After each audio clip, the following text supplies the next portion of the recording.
Parent Entrepreneur Power, conversation number 230. Parent Entrepreneur Power.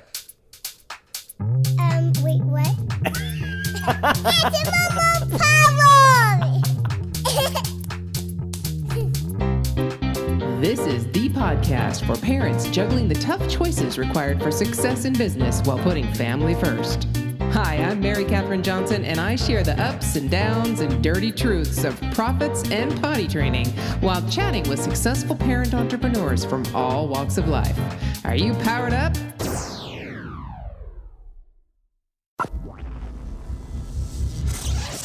Hey there, Power Parents. You know who I am, MKJ here, and I get to chat with someone today. I have been on this guy's kind of on the outskirts of his world for about a year, maybe a little more than a year. And I finally got an opportunity and really just kind of got the confidence to reach out, to be honest with you, because that's really all that stops me usually. So I've just got the confidence to say, you know what? I would love to chat with this guy on the podcast. And now we are. So I get to introduce you to Chris Patterson. He is the CEO of Interchanges and Live Large Coaching. Hey there, Chris. How you doing?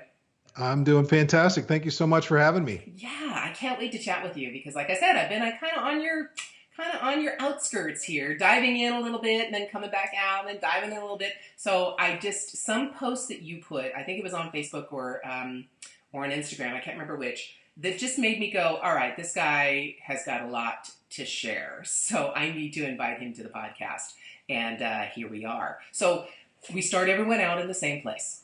Give me your once upon a time story. It's basically how you became a parent and an entrepreneur at the same time. How did you get into this double gig? Sure. So I guess that would take me back to about 1999, 2000. I've always had an entrepreneurial spirit. I started and stopped several little businesses. Some did better than others. But it was 1999. I was working with America Online. I was on the executive team there, working with Steve Case and the different groups over in that arena. And kind of the writing was on the wall. Once the Time Warner merger happened, I knew things weren't going to pan out like I wanted to. So not too long after that, I made an exit from AOL, and my wife, her and I had been married we were married about a year, and she was 6 months pregnant. And I came home one day and she said, why are you home so early? And I said, I just got a promotion. And she said, that's awesome because we're broke and we need the money. And I said, I agree, because we had just bought a brand new home. And if you know your first home, you just spend everything you got to get it, right? And unfortunately, I was let go from America Online with about 1,200 other people. So when I told her I got a promotion, she was ecstatic until she realized that was just my positive mental attitude talking. And the reality was I was jobless. So she broke down on the floor crying with her 6-month belly and was overwhelmed with worry and stress and strain and everything else. But I literally was convinced that this was an opportunity for me to really spread my wings and do what I was meant to do anyways. And since that day, I started my company called Interchanges. We're a digital marketing agency out of Jacksonville, Florida. We've been doing it for a long, long time. And, it didn't start out very successful, but it was just me. But I did it out of my wife's dining room. And the way I knew that it was my wife's dining room, by the way, is she kept on saying, you got to get the heck out of my dining room. That's how you knew. I think that's pretty strong. That's how I knew. It didn't take me long to figure that one out. So not too long after that, I did get a little office and I got my first employee, and then we started cranking along. And here we are now in 2018, and I'm very proud of a number that we've kept track of since we've started. My company's been able to generate $1.4 billion with a B for our customers in new revenue through lead generation, through marketing campaigns, different kinds of strategies. So it's something we're very, very proud of as we've grown the business over the years. Wow, that is incredible. Okay, so Power Parents, and Chris, we call ourselves Power Parents because if we have gotten a kid through potty training, business is nothing. right? This is true. Yeah, business is nothing. I can change a diaper with one hand, I found out. I know. It's taken me a while, but after 3 kids, You figure it out, yeah. So that's what I it's, mean. We have the power already. If we are parents and we've navigated that world, even up to just potty training, we got this. Don't worry about it. amen to that. Yeah. So power parents, what I was going to say is think about that. We're talking, 20 years. Yes. 20 years. Yeah. For $1 billion in revenue. So when you're looking at all these overnight successes, or you see that number 1 billion, that's amazing. And I'm sure that basically went exponential pretty quickly once you started really getting that process nailed down and understanding onboarding and questioning clients and getting assets and all those kinds of things that you needed to do to impact their revenue, the highest impact possible for the least cost, which is really what we're all after. That took, it took 20 years to get to 1 billion. Don't stress if you're still in your wife or husband's dining room. It's okay. You'll go. Gosh, yes. I mean, even my first 3-4 years, I was barely making it. I was paying my employees and not myself, and literally had to do kind of whatever it took to, make ends meet. It was and what made it even more difficult, by the way, is, I wanted to build a business of integrity, of great character. And there was lots of shortcuts. There was lots of ways that we could have made money, but I wanted to do it the right way. I wanted to build a reputation that was going to last. So that made it double tough. It does. Yeah. And my world is messenger and chatbots. And I wrote an article specifically about that recently because everybody says, the first question out of their mouth, do you build chatbots? And I'm like, nope, I don't build chatbots. I build funnels, marketing and sales funnels. The chatbot is the delivery method. And there's lots of things that I could just push into your chatbot and deliver, but that doesn't mean they're going to get you the results that you want. It's a huge difference. So I get it. That kind of integrity to really stay focused on what's going to get the best results for your client is what's going to get you further in the end as well. Because it's going to get you referrals and happy clients that are going to talk you up and all those things. So, and let me ask you that. Because there's probably a lot of people in the audience thinking about, how can they're in that place of, I got to make money. I got to pay my rent. I got to pay my mortgage. I got to pay all these things. I got a kid on the way, right? What do you think, in terms of your integrity and the thing that you wouldn't compromise, what was one of the things that you wouldn't compromise on that actually turned out to produce more revenue in the long run? I mean, there was so many people that were coming to us. And keep in mind, we were building a lot of websites back in the day, and then marketing those websites. That was kind of the thing back in the 2000s, right? Yeah, right. But we would have, there were standards that we had. There was people throwing money at us to build them pornography websites, and we were just not interested. We just said, no, I'm sorry, that's. But when they're saying, yeah, but we'll give you 50 grand and solve all your problems this year. Okay. Yep. That's just one example. Or salespeople will come to me and say, if we just told them X, Y, and Z, that's kind of a little white lie. Maybe we'll get the business and we can have another 20 grand. And I just said, no, let's just be honest. Let's tell them the truth. I don't care if I've got to eat beans and rice for the next 5 years. Yeah. I'm willing to do whatever it takes because, I know that my reputation is more valuable than any amount of silver and gold there is. And that was kind of my mindset. And I just kind of stayed true to who I am. And, I'll tell you something, the second part of your question is what came out of that? Yeah. Well, I still have several employees that have been with me for 15, 16 years, and they're invaluable to me. I can't imagine running the business without them. So, those times when I said no to the difficult areas or the difficult temptations, so to speak, really paid back in bigger ways than I even realized at that time. I've got people that trust me, people that know me, people that love me. And again, I'd rather have a lot less money than sacrifice my reputation.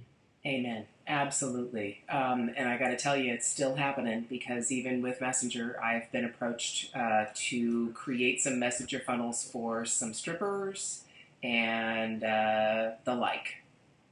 And I've had to say, no, thank you. Can't do that. Sorry. I have to believe in what I'm trying to do, right? I have to believe in it. And I can't do that. So I get it. And that's it. And Yeah. that's it. My mission in life is to help as many people as I can experience exceptional levels of success, both personally and professionally, and having fun along the way. So I'm not going to have a lot of fun along the way if I'm sacrificing my own morality. It just doesn't make sense. Mm-mm. You can't sleep at night, when you do that. Definitely not. We have to try and convince ourselves of something, and it's just not worth doing it. So, okay. So tell me about the kids. I know you got at least one teenager, so tell me Yes. how old are they, and take us through that. Yes. So I've got a 16-year-old son, and I've got a 14-year-old son, and I've got a 12-year-old princess. Uh-huh. So they're all entering their teen years over the next couple of years here. So it's been a wild ride, but they're great kids. And we haven't been the perfect family or the perfect parents, but we sure have tried to do the best we can. And I'm really proud of them. All of them are very well adjusted. They're very social. They've got good character. They're funny. So it's been a joy. I should call it a joy ride. It is. Isn't it a ride? It's definitely. I call it a roller coaster. It's absolutely. It's up and down, and it's here and there, and it's all over the place. But somehow, at the end of the day, it all works out. Yeah, you take loops. You all of a sudden go, okay, we're on a nice straight calm stretch, and then boom, all of a sudden, here we go. Off taking a hairpin right turn, and you're like, oh man, where'd this come from? Yeah. Oh, and especially when they get into their teen years. I just had a 16-year-old who's been acting up a little bit, and his response to my consequence was to act irate and get crazy, and it just disrupted the whole house. But once things calm down, he realizes Dad loves me. He's doing this for my best interest, and we keep on moving forward. And as long as you can communicate that, so it sounds like that. It sounds like you have a very good way of communicating. If you've been able to keep employees for 16, 17 years, and you're able to navigate teen years, not without. I don't judge any parent, first off, but I definitely don't judge any parent's success as to whether their kid acts out or not. Actually, the acting out shows that you're probably doing something right because they don't like what you're doing, right? Yeah, and one of the things, both in my business life and my personal life that I've never tried to shy away from is having courageous conversations. And I know it does take courage to tell your 16-year-old, hey, listen, I'm taking away the truck. Because as a parent, I don't want to do that. Yeah, I know. I really don't want to punish him. I don't want to punish my kid. I don't want to go through the emotional roller coaster that's going to come with it. I don't want to deal with all of it. But without courageous conversations, we're just going to get run over in life. Whether it's a customer that's treating your employees bad, or whether it's a teenager that's not doing the right thing. So we have to step up, take ownership of our own lives, live with intentionality, and it does always typically turn out for the best. Yeah. And that best could mean a customer needs to go, and that's fine when those kinds of things happen. However, it wouldn't be the best if you didn't give a consequence to the teenager and he went out one day and made a really difficult decision that, cost him or someone dearly. That would not be a best option. So there are times when we do have to make those tough calls and have those tough conversations, and they're not fun, but oh my gosh, they are so required. And it took me a long time. I'm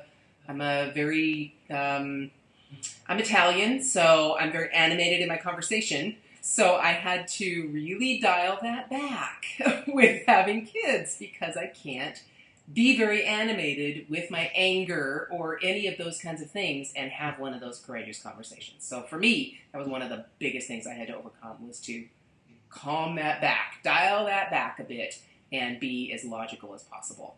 Do you find, let me ask you this, do you find that there's a certain mindset that you have to not only have those courageous conversations, but be able to follow through with them and follow through all the way through to whatever the conclusion needs to be? Is there a certain mindset that you have that happen? A couple things that come to mind is, number one, when things get too crazy, and I don't know about you, but there's some yelling and acting out that happens occasionally in our house. Yep. And when it happens and the kids are just, trying to express themselves and they don't know how to manage their emotions. Yeah. I don't know why I thought of this years ago, but I still use it today, is I pretend that I'm watching a movie. because what it does is it detaches myself from my own emotions. And instead of, yelling at the movie screen, I just sit back and watch how it's going to unfold. And again, I'm not perfect. I'm not trying to pretend like I've got it all mastered, but it's been a lot better when I'm just like, okay, this is going to be interesting. Here comes an exciting part of the movie. It looks like a car chase and criminals chasing each other and screaming and who's going to get bloody? This should be fun. So I just kind of sit back and kind of watch when the kids are fighting each other and everything's getting crazy. And then I wait until it settles down. And usually one of the things that my wife and I have done is we kind of postpone the consequence rather than, because your gut reaction is, I'm taking away this and I'm taking away that. And you're this and you're that. And all these things are going to happen to you. But instead, it's better just to go, you know what, let's postpone that. Let's give it a day or two and let's really process, why is he acting out? There might be something deeper here. Why is she complaining so much and doing things that she knows are wrong? What's going on in her heart? So I think the more that you can really evaluate it with a calm presence, the better off your parenting is going to be over time. Definitely. What an awesome way. Yes. So power parents, the next time the kid starts acting out, just pretend you're watching a movie. I would not suggest going to get popcorn. That might not go well. But definitely have that mindset, that attitude that you're just going to watch how it unfolds. Now, if you've got one kid that's 12 and the other one that's 4 and they're fighting, that's a different story. You probably don't want to watch that. But yeah, you may have to intervene. Now, I'm personally thinking about my 12-year-old son and my 14-year-old son and my 16-year-old, and boy, they can battle, and it's. Unless it gets too crazy, you just want to kind of let it work itself out. Yeah, if they start drawing blood, then you need to That's right. That's where you got to step in. Yeah. So now relate that to business. Okay, so I've got an amazing digital marketer on a podcast. So we've got to dive a little bit into that. But before let's ease into it a little bit by comparing that now to handling employees. So how many employees do you have? So currently I've got 9 full-time employees and I have 160 virtual workers. Wow. Fantastic. So how do you translate that whole movie watching idea into business? I mean, is it the same kind of mindset or do you have a little bit of a different take on that? It's really not that different. I like to evaluate, if somebody comes in repetitiously late, for instance, sometimes there's valid reasons why. Mm-hmm. I also have a quote that I use often: once is a mistake, twice is a coincidence, 3 times is a pattern. Mm-hmm. I take it very seriously when I see a pattern of behavior that is not appropriate. Same thing with my kids. Right. They steal $1 once and they steal $1 twice and they steal it 3 times. Well, it's not a mistake. That's a pattern of bad behavior that needs to be addressed. Right. So same thing with employees. I consider when they're late, stealing. I consider when they're on Facebook all day and that's not part of their job, stealing, because I'm paying them for their time. Yeah. And it sounds a little bit harsh, but I think when you put boundaries in place, both with your children and with your employees, number one, they know exactly where they stand. Number two, they can start to manage themselves. But if you just completely ignore, it's no big deal. Oh, don't worry about it. Leaders that don't lead are not leaders. Mm-hmm. You have to have enough courage to step up and say, here, this isn't right. You don't have to yell and scream and throw things like I used to do. Yeah, same here. I was terrible in my early 30s. I finally grew up a little bit once I hit 37, 38. And I think stress gets to you as well. But it does. Because that's the toughest part, isn't it? I mean, when the kids are younger and you're trying to make it all work, life is really that stressful time. If you can I think a lot of divorces happen then because really nobody's able to think clearly like that, like we do now. It just is, we get caught up in those emotions. We get caught up in that space of constant stress with the kids growing up, constant stress with business and work. And it just takes a toll. So yeah, I hear you. Same here. It's very challenging, but again, mastering yourself is probably the most important thing. And again, I'm not looking for perfection from myself or from my wife. I'm looking for success. What can we do together to not be perfect parents, but be successful parents. And so it takes intentionality to sit down and communicate and try to figure all that out. Yeah, it's tough. I don't know how I got here, but my amazing 19-year-old, he's going to be 20 next month. I just look at that and go, how the heck did I do that? Because he's got his own business. He's moving across the country to pursue some things, and it's so refreshing. He's going to college, but it's an online college, so he can dictate his own hours and where he lives and what he wants to do. So he's able to embrace this whole concept of, quote, freedom lifestyle at the age of 19. So be able to make those choices and think about really what it is you want out of life. And he tried the regular college, going to the local university and driving there, taking courses there, driving home, and that just was not his gig. And so he looked at these other options. And if I do nothing else, to me, that's success for him to be able to create the life he wants that contributes to society at the same time as it contributes to his own household, so to speak. So yeah, I definitely wasn't perfect, that's for sure. But at least it's creating some kind of success for him. And of course, 19. Who knows what it'll be in 29 and 39 and all that.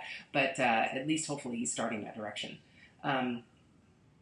But okay, so we talked about employees. Now, how has your business changed over the last 20 years? I mean, that, with the changes in digital marketing, have been drastic. How's that going? It's a blessing and a curse, I guess. It's a blessing because I'm a very curious individual.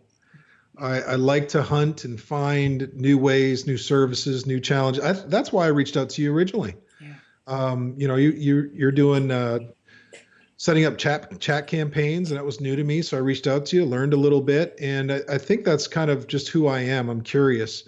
So there's always new services out there. Now, what we do really, really well, by the way, is I've got a team of experts that are excellent at what they do, but I also have virtual workers that are also experts themselves.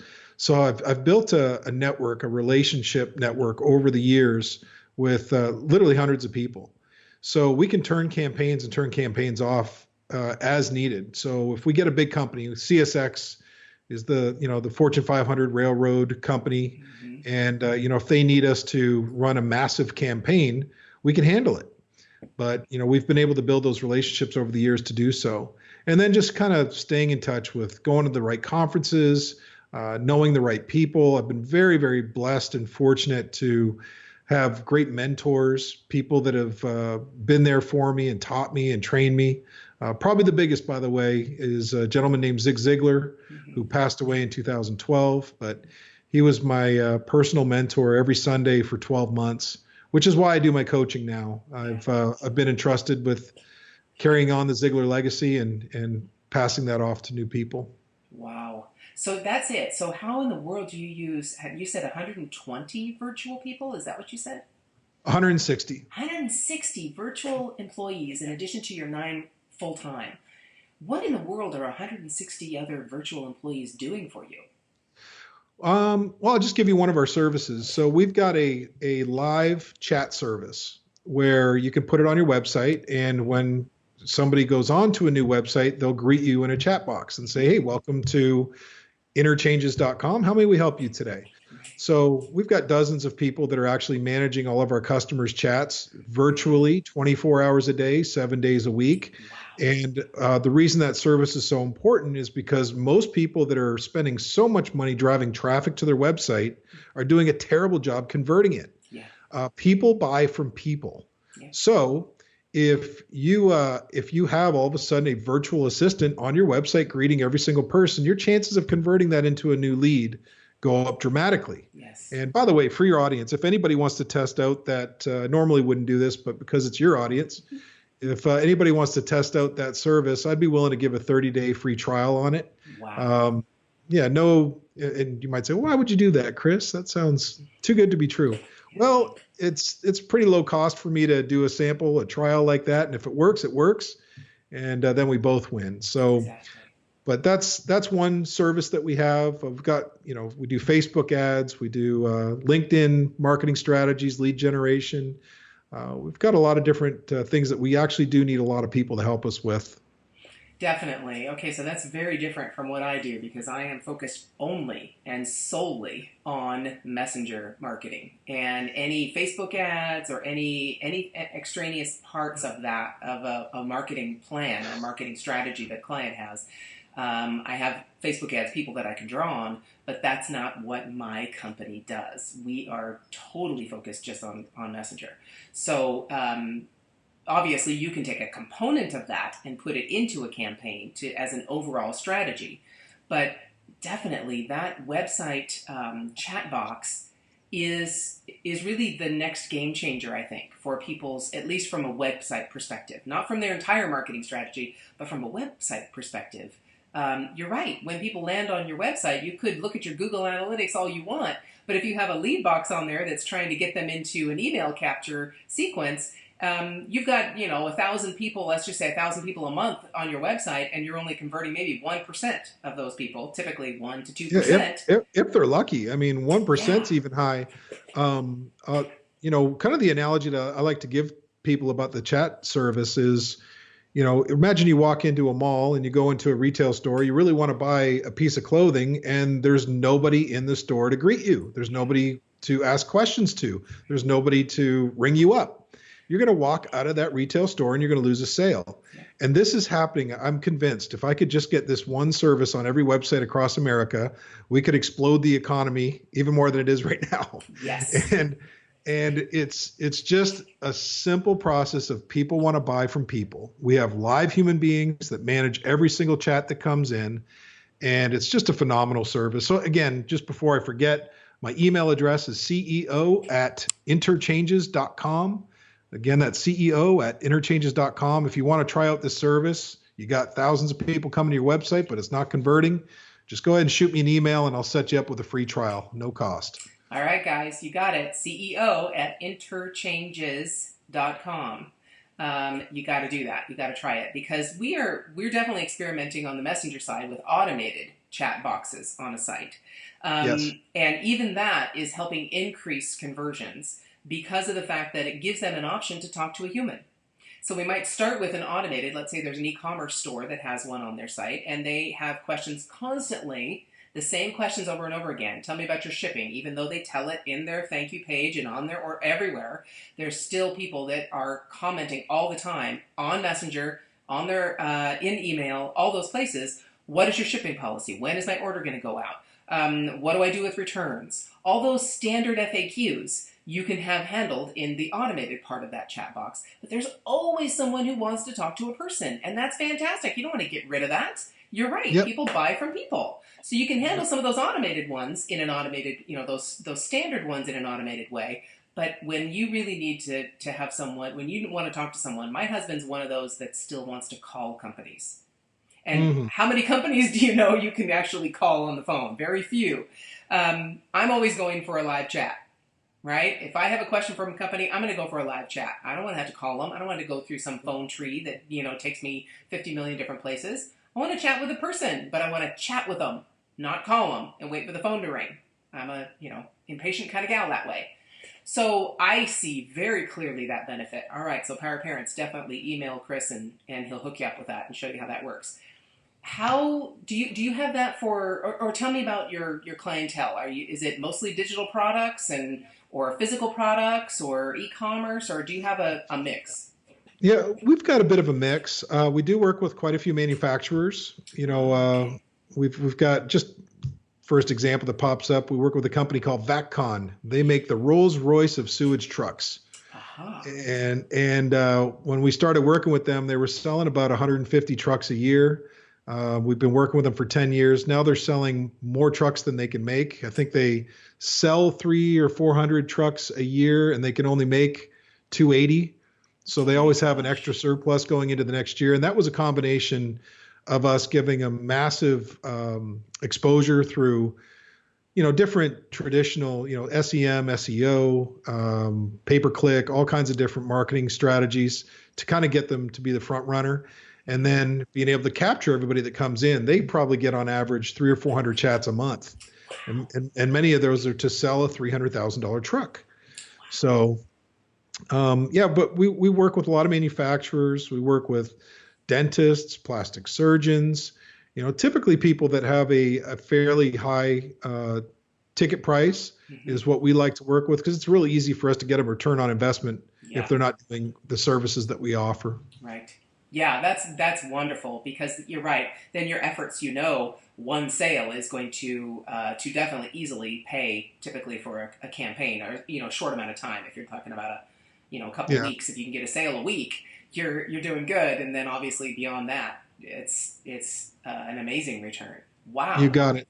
That's fantastic. All right. So, I got to tell you, Power Parents, if you're listening to that, I don't care what market you're in, if you are talking to the right people that actually need what you have, it doesn't have to be sexy product. It doesn't have to be, some, product that everybody's gunning for right now. As long as you're talking to the right people, and when they come to your site, you have the means to convert them to a sale. If they are hot and ready to buy, you're good. You're golden.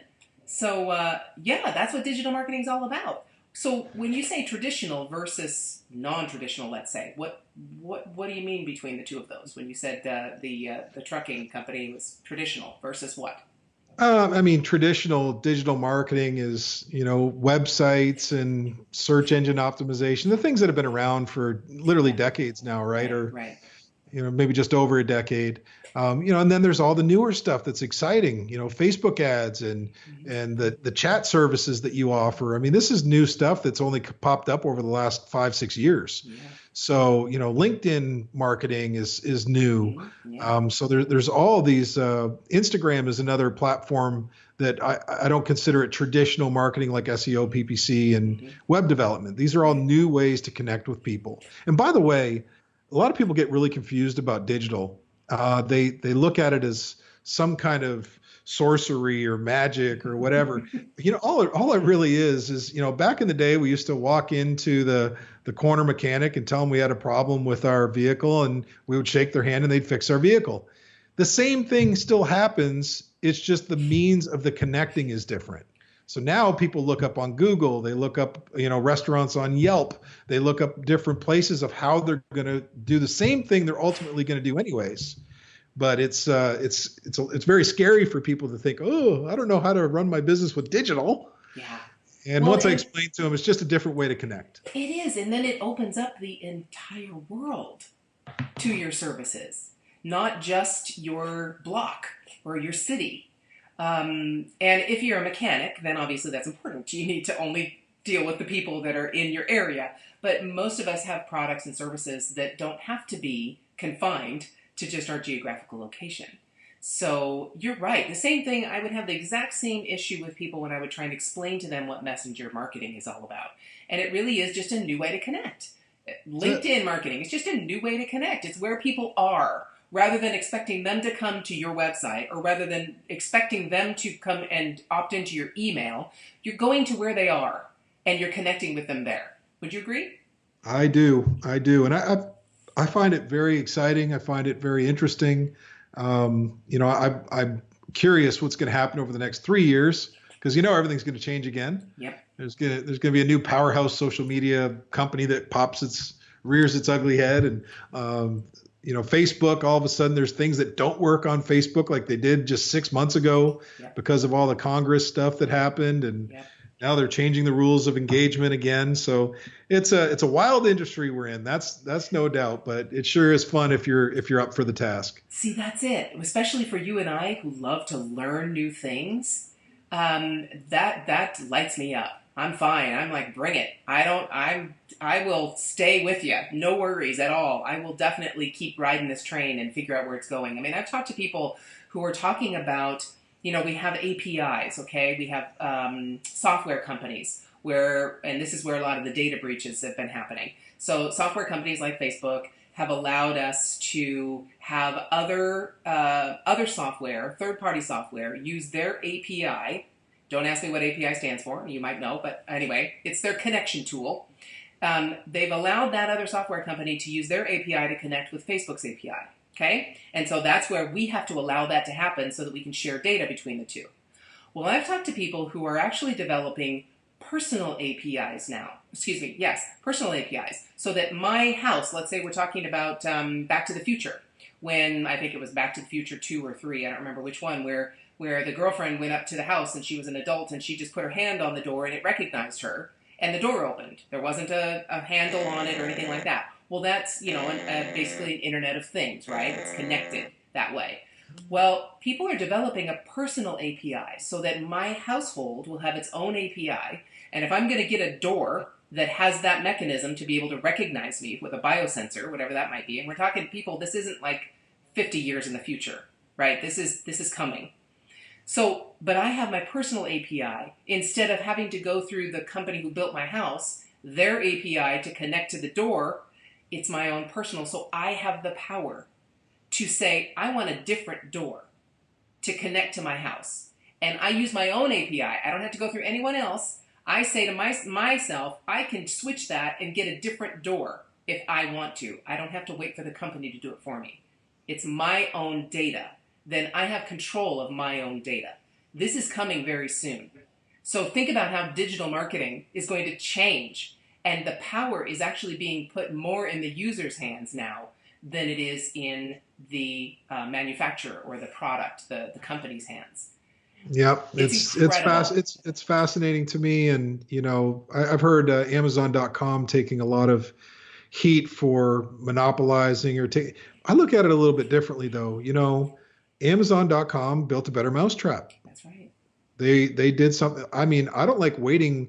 But I purposely will not go through anybody else but Amazon if I can help it, because I know my package is going to arrive on time. I know it's going to arrive safely, and it's efficient. I ordered a pair of shorts 2 weeks ago. I'm still waiting for my shorts.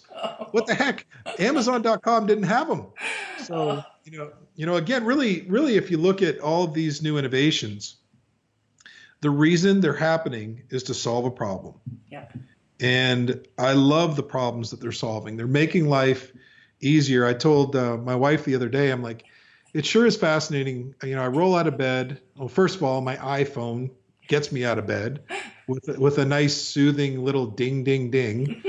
So I get out of bed with my technology. I ask Alexa, hey, what's the weather today, Alexa? Almost every morning. Alexa tells me, hey, Chris, it's going to be 78 degrees and sunny. Okay, thank you, Alexa. And then I start up my car from my living room. I turn it over so it gets the air conditioning going. I mean, technology has made life easier. It's also got its challenges, especially when you start talking about social media. Yeah. But I don't think social media is necessarily the problem as much as bad people just reveal themselves or don't reveal themselves anonymously. But nevertheless, I think we're living in the greatest time in history. I really do. I'm very much an optimist, so I'll take the criticism if you want to give it to me. Yeah. But I'm grateful to live in this time, in this age, and all of the things that are happening around us. It's making life better for the majority of it. It absolutely is. Thank you for that, because that's exactly true. And one of the things, my son, what he does is he edits podcasts. And one of the things that podcasts can now do is they can actually be delivered on your daily briefing. So you can have your daily briefing from Alexa. My son has programmed our Alexa to be called Computer because my son's girlfriend's name is Alexis. So every time we say her name, Alexa decides to come on. So we've changed her name to Computer because we're also Star Trek fans. So we say Computer and it responds. But you can now have your podcast delivered on Alexa briefings. So in your briefing day, when you say the news, the weather, all those things, you can have your favorite podcasts delivered. So it's all going that direction through voice activation, through chat activation, all that. It's incredible. I'm having a blast. And I keep telling my kids, oh my gosh, you are so lucky. This is an amazing time to live. Every time's an amazing time to live. The fact that I woke up today is a really incredible, wonderful thing. But it is. They're living with these things as if they're normal, right? You and I are like, whoa, this is pretty cool. This is a new thing. This is their daily lives. Isn't that amazing? Well, yeah, especially when you and I still remember being held down by a cord on a telephone that you had to dial with a finger. And it was usually I think that really awful green Same telephone. here, that olive green. Yeah, it was like olive green. It was so It's nasty. awful. But then some of them got really high tech and they gave you a 30-foot cord that would get tangled up every time, right? Every time. Oh my gosh, that Yeah, thing got so nasty looking. You couldn't even, I don't care if you had a NASA education, you couldn't get it untangled. Yeah, oh yeah. that's My little right. princess How far phone. how far we've come. How far Oh we've come. my gosh, it's so amazing. So, all right, Chris. So, we've covered so many subjects, and I'm so grateful for your time. Is there any last thing? Let's say there's a parent out there sitting on the fence, and they want to jump into whether it's digital marketing or whether it's just online business. Most of the audience is already trying to chug along in this online business machine. So let's maybe take digital marketing. Is there anything you can tell that person? They're rocking back and forth on the fence going, gosh, I really want to jump into this thing, but I just don't know. I'm still a little scared. It's kind of a black box. Is it really going to work? Is there one piece of advice you can give that person to just help them make that decision or the first baby step that they can take? Yeah, I have a coaching practice. I mean, my true passion in life is helping other people succeed and getting them to the next level in life, whether it's personally or professionally. I consider myself an expert getting people to take that jump and go to the next level in life. And the biggest thing that holds us back is one silly word called fear. And, fear, my understanding of it, if you break it down into an acronym, is false evidence appearing real. Yes. And, most of the time, the things that we're afraid of, they never come to fruition. Gosh, I've wasted a lot of time worrying my brains away. If I could go back and tell my 22-year-old self something to really pay attention to, it's stop worrying, dummy. It's not going to happen. Right. And, another thing too is the greatest moments I've ever had in my life. And I often reflect and look back and see what I did right, what I did wrong. But my greatest moments are always tied to when I did something that made me afraid. Fear is natural. I'm not saying don't be afraid. What I'm saying is do it anyways. It's absolutely normal and okay to feel those feelings. That's our defense mechanism as human beings. But it's not okay to say, I'm going to let this emotion stop me from doing something that I know I should do. I was terrified of public speaking.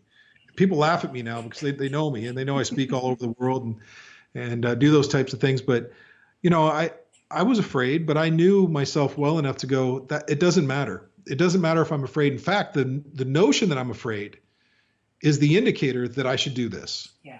And that's how I've trained my mind, so to speak, is to go, okay, what am I feeling right now? Okay, I'm on the right path. Do it afraid anyways. Absolutely. And you were leading towards something that you told me you had available. You were talking about a coaching practice and loving coaching. So I know you have something to offer my audience that I'm really excited to share with them. Yeah, so I typically, the maximum I can coach really and do it well is about 10 people at a time. And I typically meet with them every other week. I do have several of my students that are coming to an end in their coaching sessions. So right now I have the liberty, if anybody's interested in a free 30-minute coaching session with me, one-on-one, we'll discuss what you want to discuss. It can be absolutely confidential as always. But if you're interested, go ahead and shoot me an email. I'll set you up on a calendar link and we can have a conversation about where you're at in life and where you would like to go next. CEO@interchanges.com. I'll be more than happy to talk to you. Power parents, you've heard me on this podcast many, many times tell you that the number one differentiator from people who stay stuck and people who move past barriers and create the success they want is getting a coach or mentor, whatever word you want to call it, someone to guide you. I don't care what you call it. It's someone to guide you who's been there before. And obviously from listening to Chris over the past 45 minutes, he's been there before, okay? Even if you're only talking about a 16-year-old and your kid's only 10 and they're starting to go into middle school, oh my gosh, I bet you he can tell you lots of stories. But especially in business, get someone who's been there before and ask them questions. Pick their brain. That's what this is about. And not just pick their brain, but they'll be able to give you specific answers specific to your situation. That's what coaching is about.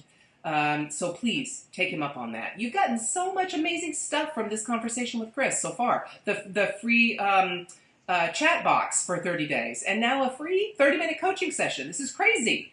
This is a guy that I was like, oh, I think I want to have him on the podcast, but wait, I'll wait for a little bit. There was my fear, and I just kind of sat on it for a while until I was like, all right, that's it. We're doing it. I'm going to reach out to him and say, let's chat. And he was amazingly gracious and did it. And I'm so thankful, Chris. Thank you for sharing this time with me and with my audience. I just so appreciate following your story, following your journey, and now getting to participate in it a little bit. Thank you. Well, I appreciate the pod conversation. This isn't a podcast, by the way. You're a very good conversationalist. I love it. So thank you for the pod conversation, and it's been a pleasure to speak to your audience. So my tagline on everything I do is go out there and live large. To get powered up for your day, just go to parentepower.com and listen to the over 200 episodes we have so far with amazing entrepreneurs just like you. It might just help you feel like a grown-up again.